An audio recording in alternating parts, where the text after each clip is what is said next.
Hello everyone, welcome back to Literature Lighthouse. आज की class में एक मैं बहुत ही इंपॉर्टेंट टॉपिक लेके आई हूँ आपके सामने, जो कि हर एग्जाम में पूछा जाता है, चाहे वो ग्रेजुएशन का एग्जाम हो, पोस्ट ग्रेजुएशन का हो। इसके अलावा बहुत सारे एग्जाम्स जो असिस्टेंट प्रोफेसर्स के हैं या टीचिंग एग्जामिनेशन, जैसे आजकल आप देख पा रहे होंगे टीचिंग एग्जामिनेशन जो कि इंटर लेवल के एग्जाम्स हैं, वहाँ पे भी आपसे पूछे जाते हैं। जैसे हम देख सकते हैं LT ग्रेड का एग्जाम हो रहा है, और उसके अलावा KVS का, NVS का, EMRS का, राइट।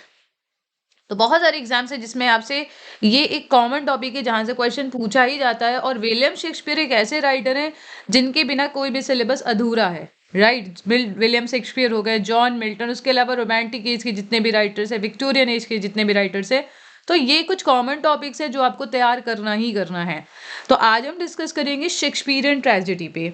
शेक्सपियरियन ट्रेजेडी का ये जो टॉपिक है, ये सब्जेक्टिव एग्जाम्स और एंड ऑब्जेक्टिव एग्जाम्स दोनों के लिए बहुत इंपॉर्टेंट है। ऑब्जेक्टिव एग्जाम के लिए इसलिए इंपॉर्टेंट है क्योंकि आपको टॉपिक की अंडरस्टैंडिंग होगी, तभी आप ऑप्शंस चूज कर पाएंगे। सब्जेक्टिव एग्जाम्स के लिए इसलिए आज का लेक्चर इंपॉर्टेंट है क्योंकि यदि आप समझेंगे तो आपको कंटेंट प्रिपेयर करना है। यदि आपके माइंड में कंटेंट ही नहीं है, अपने पॉइंट वाइज समझा, तो आप आंसर लिख नहीं पाएंगे। तो मैं दोनों के पर्सपेक्टिव से ही आपके लिए लेक्चर लेके आ रही हूँ। सबसे पहले हम डिस्कस करेंगे शेक्सपियरियन ट्रेजेडी होती क्या है। देखिए, एक होता है ट्रेजेडी। एक पॉइंट क्या है, एक क्वेश्चन बन सकता है ट्रेजेडी क्या होती है। तो यहाँ पे आप एरिस्टोटल के पॉइंट ऑफ व्यू से लिखेंगे। अगर आपसे सिर्फ क्वेश्चन बनता है डिफाइन ट्रेजेडी, या डिफाइन, या इसमें क्वेश्चन आता है discuss the salient features of tragedy, तो आप एरिस्टोटल के पॉइंट ऑफ व्यू से डिस्कस करेंगे और आपको लास्ट में कुछ पॉइंट शेक्सपियर के ऐड करने होंगे। अदरवाइज आप एरिस्टोटल के पॉइंट से ट्रेजिक हीरो, ट्रेजेडी की क्या कंपोनेंट्स हैं, जैसे कि plot, character, thought, diction, melody and spectacle, इन सभी पॉइंट्स को आप बताएंगे, ट्रेजेडी की डेफिनेशन बताएंगे। पर आज का जो हमारा क्वेश्चन है वो शेक्सपियरियन ट्रेजेडी है। तो सबसे पहला जो स्टेप आपको लेना है क्वेश्चन सॉल्व करते वक्त, आंसर राइटिंग करते वक्त, वो है क्वेश्चन को समझना। क्योंकि आंसर राइटिंग के लिए कुछ बच्चे जुड़े हैं मेरे साथ, उसमें से काफी लोगों के साथ यही प्रॉब्लम आ रही कि वो क्वेश्चन को समझ नहीं पा रहे। दूसरा, आपको ये समझना है कि ये जो क्वेश्चन दिया गया है, प्रैक्टिस सेशन की मैं बात कर रही हूँ, उसमें ये क्वेश्चन लॉन्ग है या शॉर्ट है, ये भी आपको समझना है। क्योंकि आपके एग्जाम में तो आपको लॉन्ग और शॉर्ट मिलेगा, लेकिन कई बार यहाँ पे स्टूडेंट समझ नहीं पा रहे, तो आपको ये चीज समझना है। देखिए, यदि लॉन्ग पूछा गया है तो आपको चीजों को हेडिंग वाइज लिखना है। ये मैं आप लोगों के लिए एक टिप्स बता रही हूँ, टिप्स आप कह सकते हैं। जब आप हेडिंग वाइज आंसर लिखेंगे लॉन्ग, और उसमें कुछ कोटेशंस ऐड करेंगे, ठीक है। इसके अलावा अगर आपका इंट्रो और कंक्लूजन अच्छा होगा, दोनों ही अच्छा होना चाहिए। ऐसा नहीं कि आपने कंटेंट बढ़िया लिख दिया और कंक्लूजन बेकार सा लिख दिया। ये सारे पॉइंट्स अगर आप अपने आंसर में ध्यान देंगे, अंडरलाइन करेंगे, ठीक है, इंपॉर्टेंट पॉइंट्स को अंडरलाइन करेंगे, तो इस तरह से आपके मार्क्स बहुत अच्छे हो जाएंगे। शॉर्ट आंसर में आपको क्या करना है, आपको वर्ड लिमिट के अनुसार उसको पैराग्राफ में चेंज करना है। यदि मैं बात करूं LT ग्रेड की, तो इसमें वर्ड लिमिट है 125 वर्ड्स शॉर्ट के लिए। तो 125 वर्ड्स में मुझे ऐसा लगता है कि आप एक पेज से ज्यादा लिख ही नहीं सकते। तो एक पेज में आपको क्या करना है, 2 पैराग्राफ डिवाइड करना है। 2 पैराग्राफ में आपको आंसर लिखना है, कोई भी क्वेश्चन पूछा जाए, ठीक है, शॉर्ट में। ग्रामर में भी अगर क्वेश्चन आपको डिस्क्रिप्टिव फॉर्म में लिखना है तो भी आपको सेम पैटर्न फॉलो करना है। यदि मैं लॉन्ग की बात करूं तो आपको हेडिंग वाइज लिखनी है, और हेडिंग वाइज के लिए आप क्या करेंगे, इंट्रो, फिर उसके बाद क्या करेंगे आप, मेन बॉडी। इंट्रो के बाद मेन बॉडी, जो मैंने लास्ट क्लास में भी बताई, 3 पैराग्राफ या तो आप फॉलो करेंगे, या उसके अलावा अगर आप हेडिंग वाइज लिख रहे हैं तो आप 3 से 4 पॉइंट्स को हेडिंग में लिख सकते हैं, और लास्ट में आप क्या लिखेंगे, कंक्लूजन। तो ये आपका एक अच्छा एक प्रेजेंटेशन होगा जब भी आप आंसर राइटिंग करेंगे, ठीक है। अब बात करते हैं शेक्सपियरियन ट्रेजेडी के आंसर को आप कैसे लिखेंगे। तो शेक्सपियरियन ट्रेजेडी का आंसर लिखने से शुरू करने से पहले आपको क्या करना है, आपको ये पता होना चाहिए कि क्या आप शेक्सपियरियन ट्रेजेडी के पॉइंट्स जानते हैं। क्या आपको पता है ट्रेजेडी क्या होती है? क्या आपको ये पता है कि शेक्सपियर ने ट्रेजेडी के कौन-कौन से पॉइंट्स अपने में फॉलो किए हैं? क्या आपको ये पता है कि अरिस्टोटल के कौन-कौन से पॉइंट्स ट्रेजेडी के शेक्सपियर के वर्क में मिलते हैं, और कौन से पॉइंट ऐसे हैं जो पहले कभी डिस्कस नहीं हुए हैं? तो आज हम उन्हीं सब की बात करेंगे। सबसे पहले मैं आपसे बात करूंगी कि अकॉर्डिंग टू एरिस्टोटल ट्रेजेडी क्या होती है, ठीक है। तो ट्रेजेडी, अगर मैं अरिस्टोटल की बात बताऊं तो उन्होंने एक डेफिनेशन दी है जो आप लोग को मैं बता दे रही हूं। A tragedy is an imitation of an action that is serious and magnitude, complete in itself, in appropriate and pleasurable language, in a dramatic rather than narrative form। Okay, तो ये कुछ उन्होंने बताई है quotation. So arousing pity and fear last में आता है, इसकी आप डेफिनेशन थोड़ा सा देखिएगा, और आप सभी को ट्रेजेडी की डेफिनेशन याद रखनी है। उसके अलावा ट्रेजिक हीरो की ये बात करते हैं कि जो ट्रेजेडी होती है उसमें ट्रेजिक हीरो होता है, ठीक है।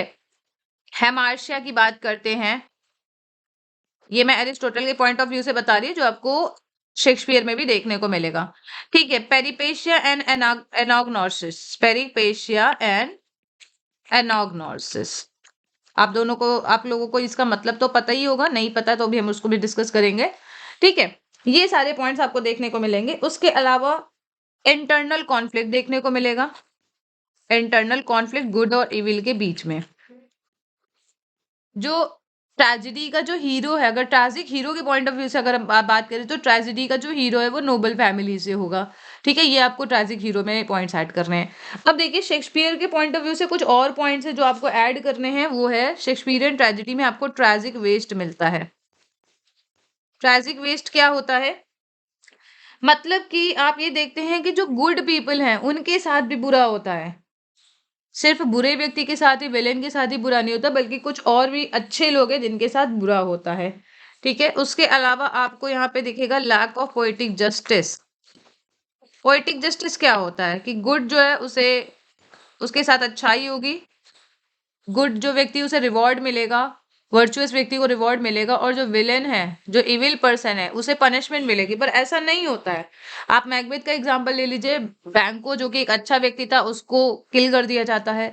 मैकडफ की फैमिली का कोई कसूर नहीं था पर उसकी फैमिली को किल कर दिया जाता है। तो यहाँ पे हम देखते हैं पोइटिक जस्टिस नहीं मिलता है हमें शेक्सपियरियन ट्रेजेडी में। सेम एज आप हैमलेट में भी देखते हैं, हैमलेट में गर्ट्यूड के साथ क्या होता है, ओफिलिया के साथ क्या होता है, उनकी डेथ हो जाती है। सेम एज आप यागो देखेंगे ओथेलो में, ओथेलो में भी क्या होता है, डेथ होती है। वहां पे कई सारे इनोसेंट लोगों की डेथ होती है। डेस्डिमोना की डेथ हो जाती है, उसे स्ट्रैंगल कर दिया जाता है जबकि उसका कोई कसूर नहीं होता है, ठीक है। और सेम एज आपको किंग लेयर में भी देखने को मिलेगा। तो आप इन 4 ट्रेजेडीज को, जो ग्रेट ट्रेजेडीज है हॉकम, इनको ध्यान में रख के ही आप ट्रेजेडी के पॉइंट्स अपने माइंड में रखिए और जितने भी ट्रेजेडी के पॉइंट्स है इन्हें अप्लाई करिए आप, ठीक है। नेक्स्ट जो पॉइंट्स आपको मिलेगा, जो शेक्सपियर के में मिलेगा, वो है सुपरनेचुरल एलिमेंट्स, जिनका बहुत ज्यादा रोल है। अगर हम मैकबेथ और हैमलेट के पॉइंट ऑफ व्यू से देखें तो आपको ये चीजें मिलेंगी, ठीक है। कैथारसिस भी देखने को मिलेगा, कैथारसिस। तो अब अगर आप इन पॉइंट्स को देखें तो क्या आपको लग नहीं रहा कि अब आपके पास प्रॉपर पॉइंट्स हो गए जिससे आप अपने आंसर को लेंदी आंसर कर सकते हैं। आई होप आपको समझ में आ रहा है, ठीक है। मैं बहुत आराम से आपको बता रही हूँ चीजें, ऐसा नहीं है कि बहुत फास्ट फास्ट, तो ताकि आपको समझ में आए। आप सभी के पास मटेरियल की कमी नहीं है, आप सब इंटरनेट यूज करते हैं, आप सबके पास चैट जीपीटी है, आप सभी के पास बुक्स है। अब हम इंफॉर्मेशन के एरा में रह रहे हैं तो कमी किसी चीज की नहीं है, बट यहाँ पे आपको समझना है कि तरीका क्या है होना चाहिए, ठीक है। इसलिए मैं आपको 1 बाय 1 स्टेप करके बता रही हूँ।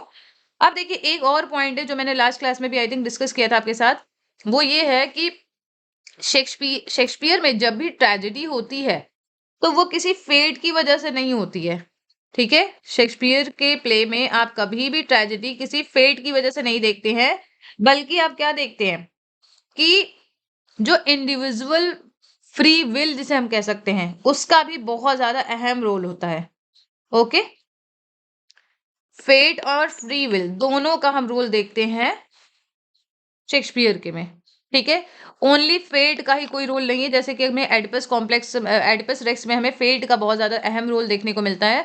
जबकि अगर हम शेक्सपियरियन ट्रेजेडी की बात करें तो यहाँ पे फेट तो एक अलग बात हो गई, बट अगर इंसान खुद ही नहीं चाहेगा तो ट्रेजेडी नहीं होती। तो जिसमें उसका जो हेमार्शिया, जो ट्रेजिक फ्लॉ है, उसका एक बहुत अहम रोल होता है, ठीक है। अगर हम मैकबेथ के पॉइंट ऑफ व्यू से बात करें तो ओवरवर्ल्डिंग एम्बिशन बहुत ज्यादा इंपॉर्टेंट है, ट्रेजिक फ्लॉ है जिसके कारण ट्रेजेडी होती है। हैमलेट में हम देखते हैं प्रोक्रेस्टिनेशन, ठीक है। और ओथेलो में आपको जेलसी देखने को मिलेगी। तो आई होप आपको ये पॉइंट्स क्लियर है। अब आप देखिए एक और चीज ध्यान रखेंगे, जब भी आप किसी भी आंसर को लिखेंगे स्पेशली प्ले के पॉइंट ऑफ व्यू से, तो आपको चीजों को सीक्वेंस में याद रखना है। जैसे एक्ट वाइज आप समरी पढ़ेंगे, सभी लोगों के लिए पॉइंट, ये इंपॉर्टेंट पॉइंट है, आपको एक्ट वाइज समरी पढ़नी है। एक्ट वाइज समरी पढ़ने से होगा क्या कि आपने जो भी चीजें पढ़ी है, ठीक है, आपने जो भी चीजें पढ़ी है वो आपको सीक्वेंस में याद रहेगी। और अगर आप एक्ट वाइज नहीं पढ़ेंगे तो फिर आपको चीजें आधी याद होगी और आधी आप भूल जाएंगे। दूसरा आपको फायदा ये होगा कि आपको कोटेशंस लाइन से याद हो जाएंगी कि कहाँ कौन सी कोटेशन आपको अप्लाई करनी है, ये आपको आ जाएगा।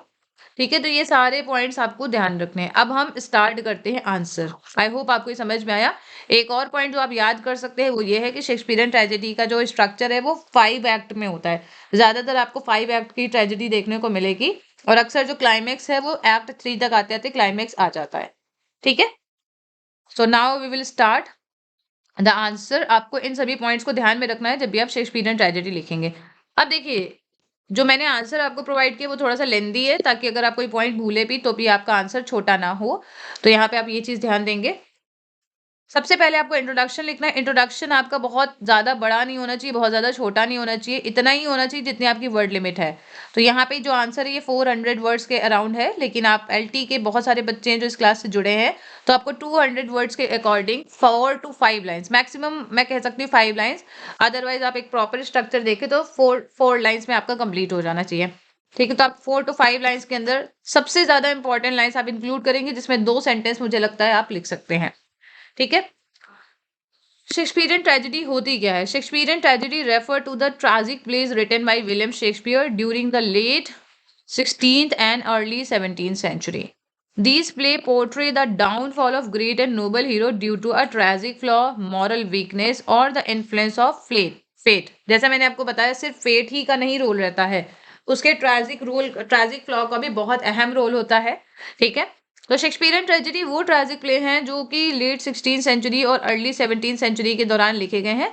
अर्ली 17th सेंचुरी मतलब आप समझ सकते हैं जो हॉकम वाली जो सीरीज आती है वो अर्ली 17th सेंचुरी में ही रही है। और अगर लेट 16th सेंचुरी की मैं बात करूं तो जिसे टाइटन एंड्रोनिकस भी इनका ट्रैजिक प्ले माना जाता है, वो लेट 16th सेंचुरी में लिखा गया है। ठीक है, और ये प्ले ग्रेट नोबल हीरो के डाउनफॉल को दिखाते हैं। डाउनफॉल का रीजन जो रहता है वो रहता है ट्रैजिक फ्लॉ, मॉरल वीकनेस या इन्फ्लुएंस ऑफ फेट। तो केवल आप फेट को ही नहीं लिखेंगे।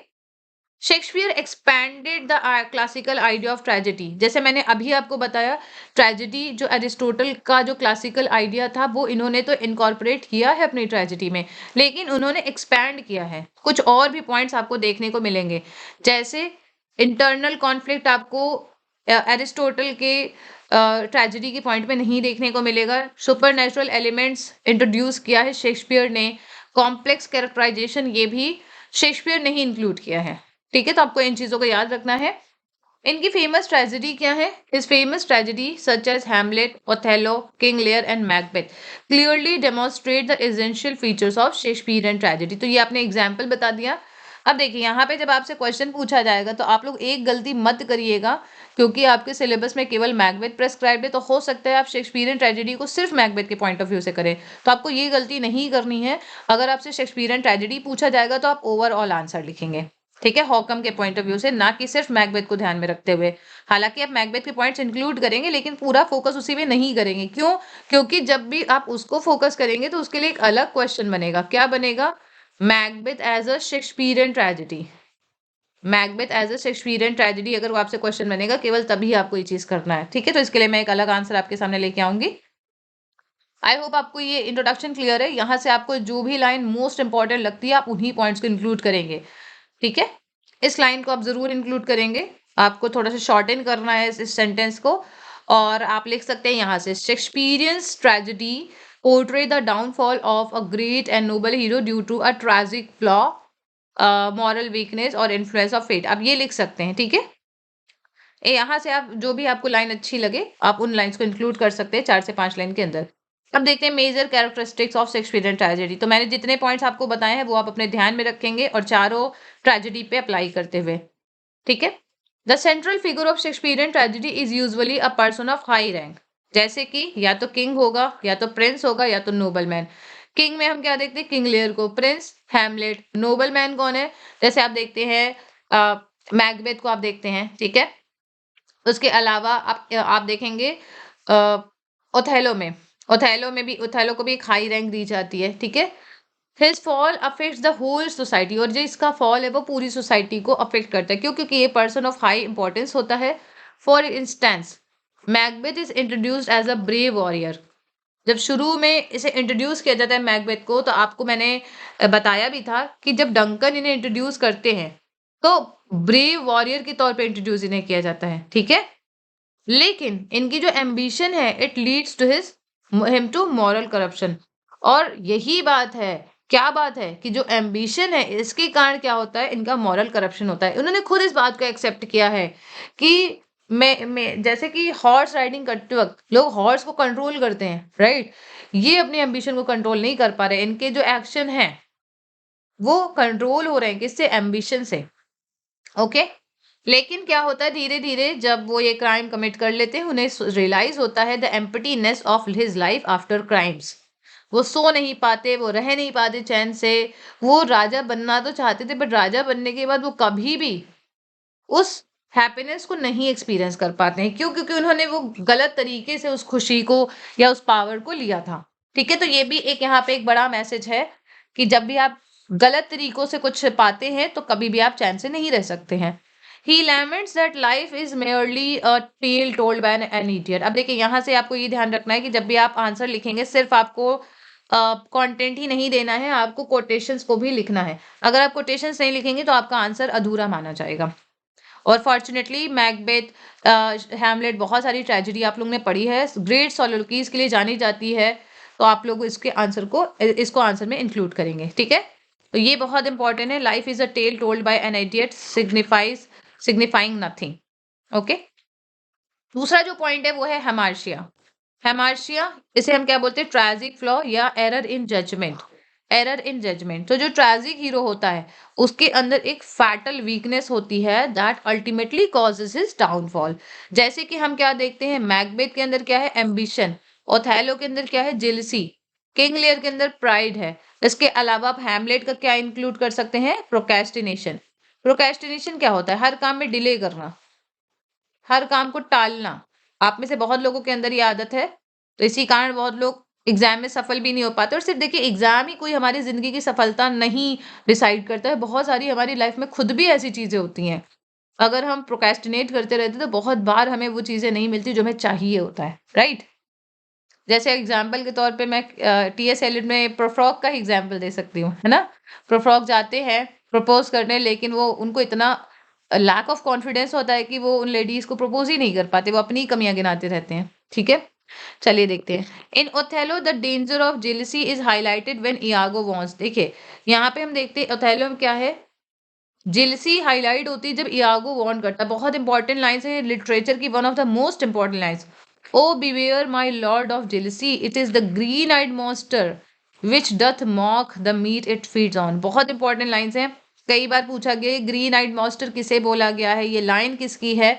तो अगर आप अपने आंसर में इंक्लूड करना चाहते हैं तो आप यहाँ तक बस इंक्लूड कर सकते हैं, it is the green eyed monster. ठीक है, इयागो वार्न कर रहे हैं ओथेलो को। जब भी आप प्ले का नाम लिखेंगे हमेशा आपको अंडरलाइन करना है। यहाँ पे मैं आपको समझाने के लिए सिर्फ इन चीज़ों को अंडरलाइन कर रही हूँ।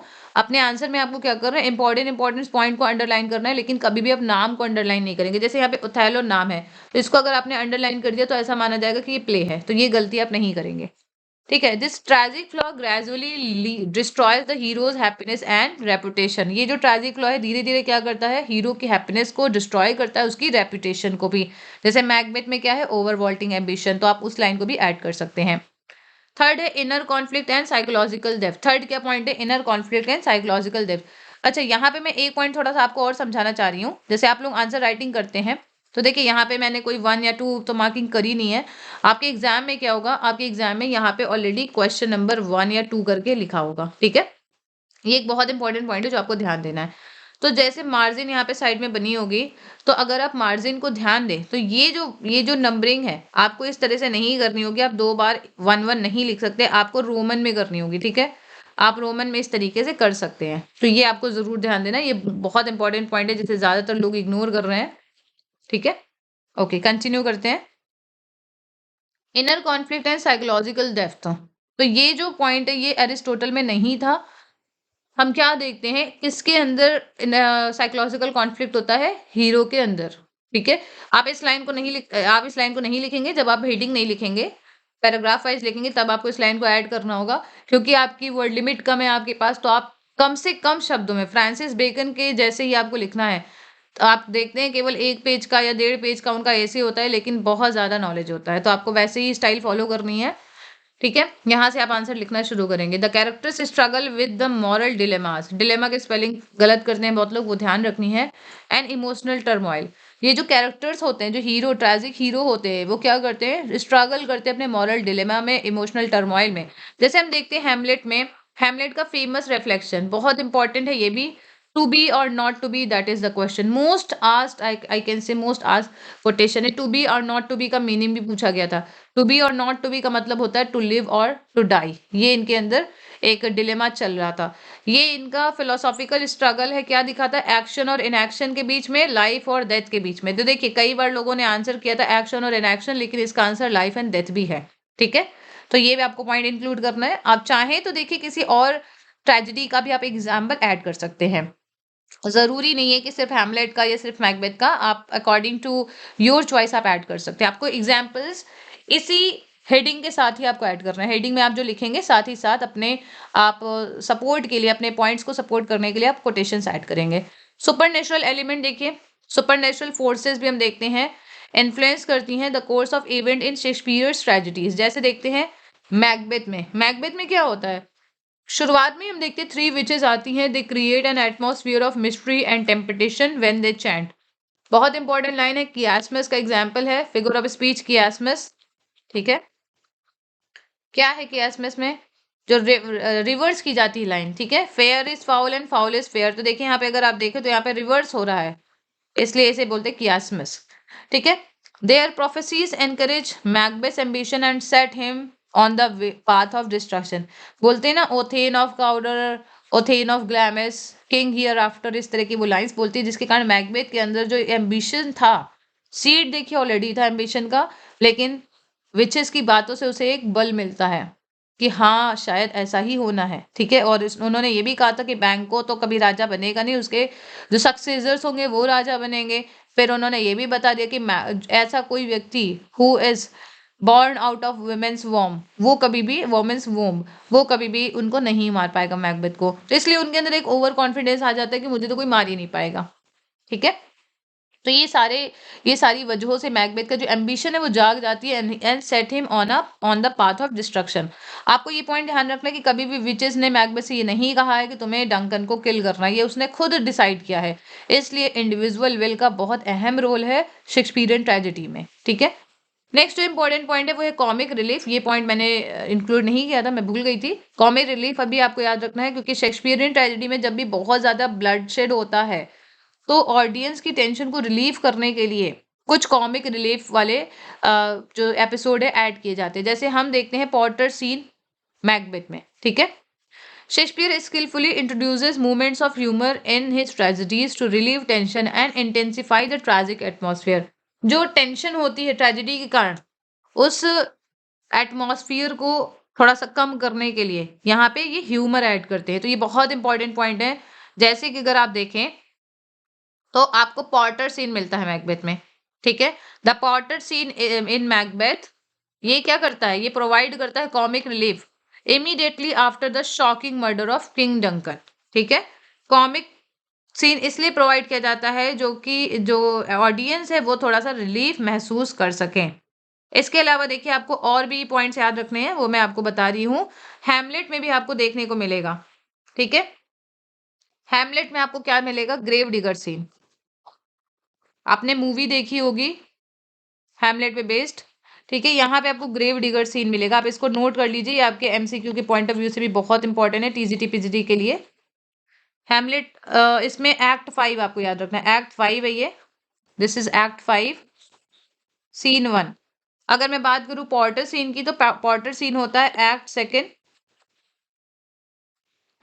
Scene second, scene third, sorry act second scene third. ठीक है, ये आपको याद रखना है। तो इससे क्या होता है कि ऑडियंस का ध्यान थोड़ा सा बट जाता है। अगर मैं किंग लियर की बात करूं तो किंग लियर में फूल वाला एपिसोड आता है, ये आपको याद होगा।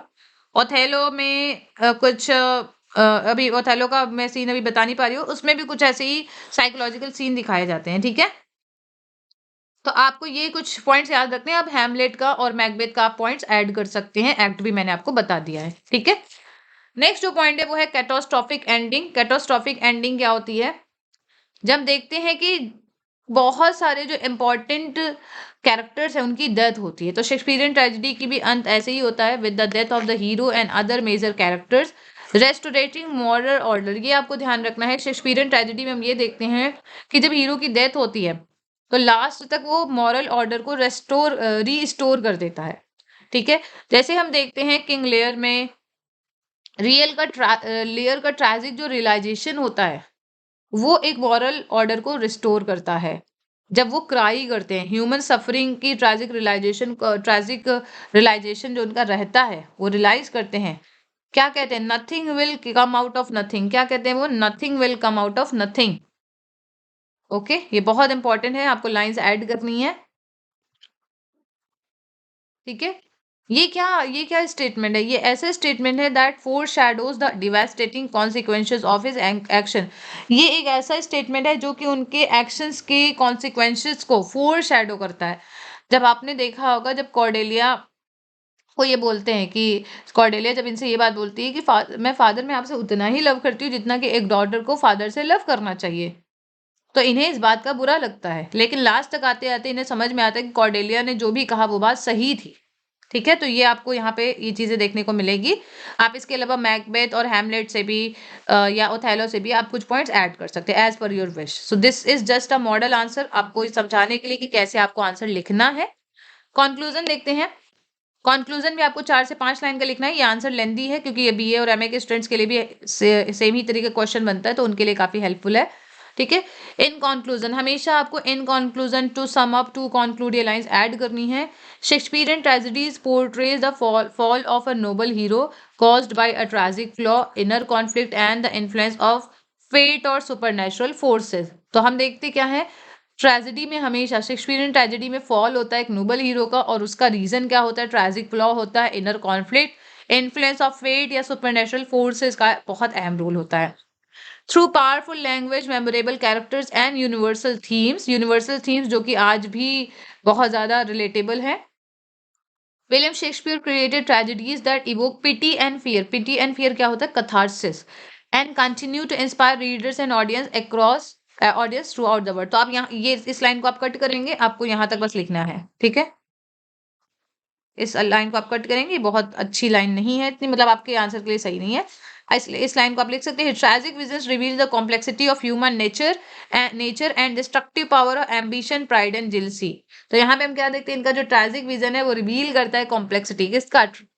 ह्यूमन नेचर का, डिस्ट्रक्टिव पावर का, एम्बिशन का, प्राइड का, जेलसी का। जैसे प्राइड किसके अंदर है? किंग लेयर के अंदर प्राइड होता है, घमंड होता है। ठीक है, प्रोक्रेस्टिनेशन को भी आप ऐड कर सकते हैं हैमलेट के पॉइंट ऑफ व्यू से। तो आई होप आपको ये आंसर समझ में आया है कि आपको कैसे लिखना है। आपको कंक्लूजन केवल 4 लाइन या 5 लाइन का लिखना है। आप वर्ड लिमिट आप देखें, कोशिश करिए 4 लाइन में आप सम अप कर दें, और आपको अपने कंटेंट पे ज़्यादा से ज़्यादा काम करना है।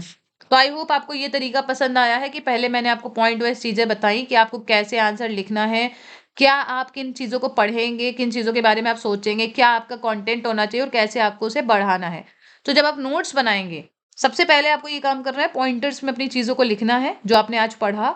उसके बाद आप अपने एग्जाम के नीड के अकॉर्डिंग जो आपकी वर्ड लिमिट है, जैसे आपके एग्जाम की वर्ड लिमिट 200 है, तो आप 300 वर्ड के अकॉर्डिंग, मतलब 3 पेज के आप अकॉर्डिंग अपने आंसर को लिख लें यहाँ नोट्स से। और फिर जब आप प्रैक्टिस करेंगे तो आपको आंसर को पहले पढ़ लेना है अच्छे से, सारे पॉइंट्स रिवाइज करने, और फिर आप लिखने बैठेंगे। देखिए, अभी आपका प्रैक्टिस का टाइम चल रहा है, आपके पास रिवीजन का टाइम है। जब आपका एग्जाम आ जाएगा तो आपको इतने सारे नोट्स पढ़ने होंगे कि मुझे नहीं लगता कि आपको रिवीजन का टाइम प्रॉपर मिल पाएगा। तो आप एक एक प्ले पे काम करिए, एक एक वर्क पे काम करिए, और एक यूनिट को पहले आप खत्म करिए, तब आप दूसरी यूनिट को स्टार्ट करिए। अगर आप एक यूनिट से 2 वर्क पढ़ रहे हैं, दूसरी यूनिट से 4 वर्क पढ़ रहे हैं, तो आपका कभी भी ये कंप्लीट हो ही नहीं पाएगा। और साथ ही साथ आप लिटरेचर के साथ साथ आप ग्रामर को भी पढ़ते जाइए। आप में से बहुत लोगों की ग्रामर अच्छी है, ठीक है, लेकिन यहाँ पे ग्रामर अच्छी होने के साथ साथ आपको सब्जेक्टिव अप्रोच से भी काम करना है। तो आप उसको रिवाइज करिए, सब्जेक्टिव अप्रोच से भी रिवाइज करिए, और आपको जो क्वेश्चन मिलेंगे आंसर लिखने को, जैसे इंटर में मिलते थे वैसे ही आपको यहाँ पे भी मिलेगा। तो आप उस पॉइंट ऑफ व्यू से भी तैयारी करेंगे। साथ ही साथ वोकैब्स को भी पढ़ते जाइए। तो वोकैब देखिए, यहाँ पे सिखाने की कोई चीज़ नहीं, वोकैब याद करने की चीज़ होती है। तो वो आप पढ़िएगा। अगर आप में से कोई लोग पेड ग्रुप में ज्वाइन करना चाहते हैं तो इवनिंग में मेरी क्लासेस चल रही हैं, लाइव क्लासेस चलती हैं, तो आप चाहें तो उसको ज्वाइन कर सकते हैं। और अगर आप आंसर राइटिंग कराना चाहते हैं तो उसके लिए भी पेड बैच है, तो आप उसको भी ज्वाइन कर सकते हैं। अगर आप इन दोनों में से कुछ भी नहीं ज्वाइन करना चाहते तो आपके लिए फ्री क्लासेस तो ऑलरेडी यूट्यूब पे मैं अवेल करा रही हूँ और नोट्स भी आपको ग्रुप में भेज रही हूँ। फ्री क्लासेस में देखिए नोट्स जो है वो सारे मैं नहीं भेज पाऊंगी, कुछ ही नोट्स भेज पाऊंगी जो आपके लिए इंपॉर्टेंट है, तो आपको वो मिल सकते हैं। तो आप टेलीग्राम ग्रुप ज्वाइन कर सकते हैं। अगर आपको कुछ और भी पूछना है तो आप उसके लिए भी मुझसे कांटेक्ट कर सकते हैं, ठीक है। एक क्वेश्चन जो और बनता है वो है discuss Macbeth as a Shakespearean tragedy. तो ये आप अपने से आंसर लिखने की कोशिश करेंगे मैकबेथ के पॉइंट ऑफ व्यू से। शेक्सपियरियन ट्रेजेडी के सारे पॉइंट्स मैंने आपको बता दिए हैं। जब आप इंट्रोडक्शन लिखेंगे तो आपको देखिए मैकबेथ के पॉइंट ऑफ व्यू से लिखना होगा, ठीक है। सो आई होप आपके लिए क्लास हेल्पफुल थी। आप कमेंट करके ज़रूर बताइएगा और अगर आपको ये क्लास हेल्पफुल लग रही है तो आप अपने फ्रेंड के साथ भी शेयर कर सकते हैं। Thank you so much. We will meet again in the next class. Take care.